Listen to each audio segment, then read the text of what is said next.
नमस्कार, इन खबर में आपका स्वागत है। मैं विद्याशंकर तिवारी हूँ। महाराष्ट्र और हरियाणा में चुनाव परिणाम आने के बाद विश्लेषक दोनों राज्यों के चुनाव परिणामों का विश्लेषण कर रहे हैं।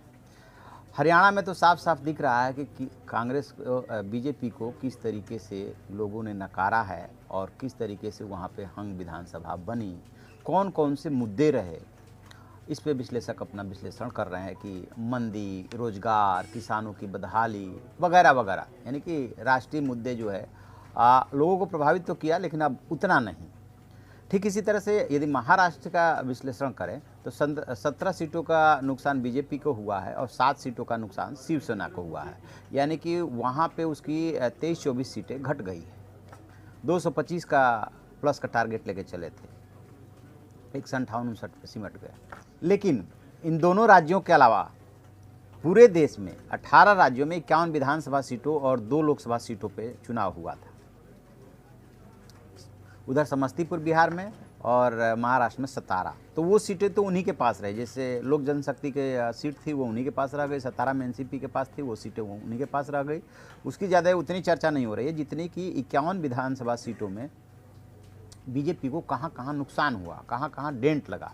उसके बाद से ये कहा जा रहा है कि बीजेपी को सिर्फ महाराष्ट्र और हरियाणा में ही डेंट नहीं लगा है, बल्कि एक तरह से ये पूरा मिनी इंडिया का चुनाव था जिसमें 51 विधानसभा सीटें थी और कई राज्यों में, खास तौर से उत्तर भारत में, यदि दक्षिण को थोड़ी देर के लिए छोड़ देते हैं तो, क्योंकि उस पर दक्षिण के राज्यों में कम पकड़ है, तो उत्तर भारत के राज्यों में भी उसे डेंट लगा है। सबसे पहले यूपी की बात करते हैं। यूपी में 11 राज्यों में विधानसभा के उपचुनाव हुए थे, जिसमें से बीजेपी के कब्जे वाली 9 सीटें थी और 1 सीट एसपी के पास थी और 1 बीएसपी के पास थी। तो बीएसपी की जो जलालपुर की सीट थी उसको एसपी ने छीन लिया, लेकिन साथ में उसने बीजेपी से भी 1 सीट छीन ली है, यानी कि एसपी की जो 1 सीटें थी रामपुर वाली वो बढ़ करके 3 सीट हो गई। नुकसान बीजेपी को कितना हुआ? 1 सीट का नुकसान हुआ, यानी कि 1 सीट बीजेपी का चला गया सपा के पास, बीएसपी का एकदम सफाया हो गया, जो 1 सीट थी वो भी चलेगी। कांग्रेस जो है 2 सीटों पे दूसरे नंबर पे आ गई। ये कांग्रेस ये अपने लिए बहुत बड़ी उपलब्धि मान रही है, क्योंकि गंगोह में कांग्रेस जीत रही थी, लास्ट के राउंड तक जीती है। 31वें राउंड में जा करके बीजेपी के जो किरत सिंह हैं वो जो है चुनाव जीत गए, वो अलग बात है।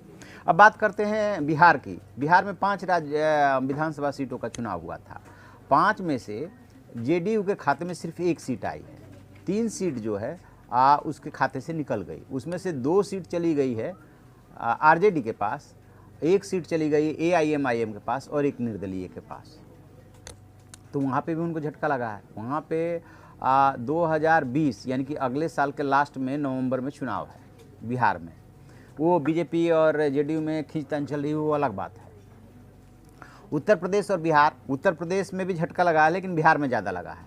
अब इसके अलावा यदि हम और पूरे सभी उत्तर भारत के राज्यों को देखेंगे तो उसका पंजाब का देखिए तो पंजाब में 4, केरल में 5, सिक्किम में 3, राजस्थान में 2, अरुणाचल प्रदेश, मध्य प्रदेश, उड़ीसा, छत्तीसगढ़, पुडुचेरी, मेघालय और तेलंगाना में 1-1 सीट पे चुनाव हुए थे। मध्य प्रदेश में कांग्रेस ने अपनी परंपरागत सीट झबुआ मुख्य विपक्षी दल भाजपा से छीन ली, तो इनको नुकसान हुआ। मध्य प्रदेश में कांग्रेस ने अपने को मजबूत किया। इस सीट पे कांग्रेस प्रत्याशी और पूर्व केंद्रीय मंत्री कांतिलाल भूरिया ने अपने निकटतम प्रतिद्वंदी भाजपा उम्मीदवार भानु भूरिया को 27,804 मतों से हराया है। और कांग्रेस, राज्य कांग्रेस में अब इसी तरह से 230 सदस्यीय विधानसभा में इनकी संख्या जो हो गई है वो 115 की हो गई है। छत्तीसगढ़ के नक्सल प्रभावित चित्रकूट, वो उत्तर प्रदेश और मध्य प्रदेश वाला चित्रकूट नहीं, वो चित्रकूट है, वहाँ पे विधानसभा सीट में कांग्रेस के राजमन बेंजाम ने अपने निकटतम प्रतिद्वंदी बीजेपी के लच्छूराम कश्यप को हराया है। तो छत्तीसगढ़ में भी 1 सीट का उसको फायदा हो रहा है। और इस तरह से अब छत्तीसगढ़ में कांग्रेस के 69 विधायक हो गए हैं और बीजेपी विधायकों की संख्या घट के 14 रह गई है। अब 2 उपचुनाव, इसके बाद राजस्थान में यदि सत्तारूढ़ कांग्रेस की बात करें तो वहाँ पे भी जो है कांग्रेस के रीटा चौधरी ने बीजेपी के सुशील संगौड़ा को हराया और इस जीत के साथ ही 200 सदस्यीय राज्य विधानसभा में कांग्रेस की सीटों की संख्या बढ़कर के 107 हो गई है। यानी कि अब गहलोत सरकार को कोई दिक्कत नहीं है, वो पहले ही उन्होंने तोड़ लिया था कुछ विधायकों को और अब ये जीत भी गए। पंजाब की यदि बात करें तो पंजाब में सत्तारूढ़ कांग्रेस ने अपनी स्थिति मजबूत की है। जलालाबाद सीट पर पार्टी के उम्मीदवार रमिंदर अवला ने सीएद के राज सिंह देवीपुरा को हराया है और इस सीट को अकालियों का गढ़ कहा जाता है और इससे जो है सीएद प्रमुख सुखबीर सिंह बादल प्रतिनिधित्व करते थे, जो मई में हुए आम चुनाव में लोकसभा के लिए चुने गए थे। तो इस तरीके से उनके हाथ से ये सीट निकल गई। और फगवाड़ा सीट पे भी कांग्रेस ही जीती है। मतलब कुल मिला जुला करके वहाँ पे सिर्फ दाखा सीट पे शिरोमणि अकाली दल के प्रत्याशी को संधू को इतने मतलब से एक सीट पे उसको सफलता मिली है अकाली दल को।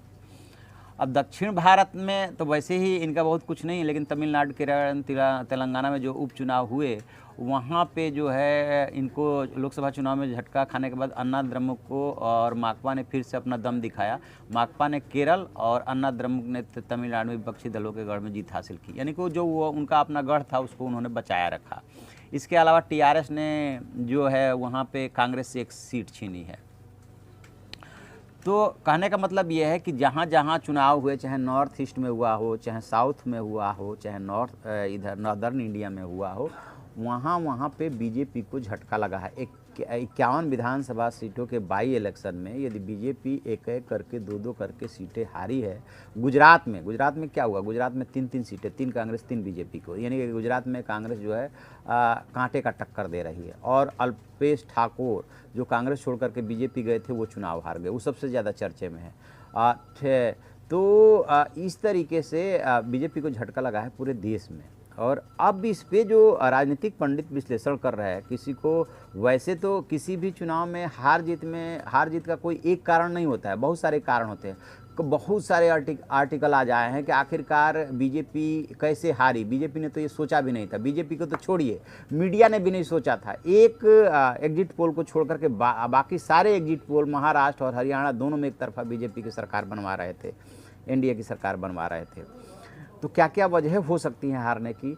तो जो 3-4 चीज़ें सारे राजनीतिक पंडित मान रहे हैं, उसमें से तो सबसे बड़ी बात ये निकल कर के आ रही है कि राष्ट्रीय मुद्दे, चाहे वो 370 खत्म करने का हो, चाहे 3 तलाक खत्म करने का हो, चाहे राम मंदिर का इशू हो, चाहे ऐसे एयर स्ट्राइक और सर्जिकल स्ट्राइक का मुद्दा हो, ऐसे जितने भी मुद्दे हैं लोगों को अपील करते हैं, लोगों को अच्छे लगते हैं, लेकिन उन पे जो है जो स्थानीय मुद्दे हैं, यानी कि रोज़गार चाहिए, रोटी चाहिए और किसानों की जो बदहाली है उससे उबरना चाहते हैं वो। हरियाणा में ये भी एक फैक्टर था, महाराष्ट्र में ये भी एक फैक्टर है, सबसे ज़्यादा वहीं पे सुसाइड होते हैं किसानों के। पीएमसी बैंक का जो घोटाला हुआ उससे जो लोग प्रभावित हुए, जिस तरीके से सरकार उसमें लापरवाही से पेश आई कि आरबीआई और पीएमसी के बीच का मसला है। तो राजनीतिक पंडित ये मान रहे हैं कि ये जो राज्य के मुद्दे होते हैं, जो लोगों के रोजी रोटी के मुद्दे हैं, मंदी का जो मसला है, इसने भी कहीं ना कहीं लोगों को प्रभावित किया। और इसके अलावा चाहे ये सिर्फ बीजेपी के साथ नहीं है, जितने भी राजनीतिक दल जब सत्ता में होते हैं तो उन्हें लगता है कि हम सब कुछ बहुत अच्छा कर रहे हैं, तो उनकी बॉडी लैंग्वेज बदल जाती है, एरोगेंसी बढ़ जाती है और उसका नतीजा ये होता है कि लोग धीरे धीरे लोगों की नज़र से उतरने लगते हैं। अंदाज़ा लगाइए कि महाराष्ट्र में इनके ढेर सारे मंत्री हारे हैं, जिसमें पंकजा मुंडे भी हैं, गोपीनाथ मुंडे की बेटी जो पूर्व डिप्टी सीएम रहे, वो इस दुनिया में नहीं है, वो हारी भी हैं अपने चचेरे भाई से। ठीक इसी तरह से एक अनिल विज को छोड़ करके हरियाणा में तमाम मंत्री जो है चुनाव हार गए हैं।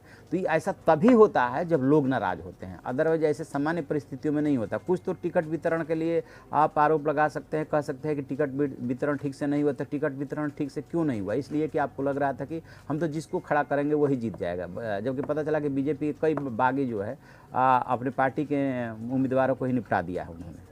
तो ये सब बहुत कई कारण हैं, लेकिन उसमें 3 कारण जो है, मंदी एक, रोजी रोटी रोजगार दूसरा है, किसानों की बदहाली तीसरा है, और हरियाणा में ख़ास तौर से जाट, मुस्लिम और दलित, जहाँ जहाँ जाट बेल्ट है, जिस तरीके से कांग्रेस और जजपा में जाट उम्मीदवार जीते हैं, वो साफ इंगित कर रहा है कि जाट और गैर जाट का जो फंडा अपना करके बीजेपी ने 2014 में सफलता हासिल की थी, 2019 में जाटों ने अपने हिसाब से उसका जवाब दिया है।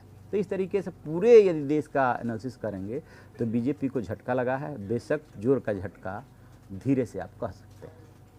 तो आप ऐसी खबरों के लिए देखते रहिए हमारा डिजिटल चैनल इन खबर। Thank you. इन खबर चैनल को सब्सक्राइब करें और बेल आइकन दबाना ना भूलें।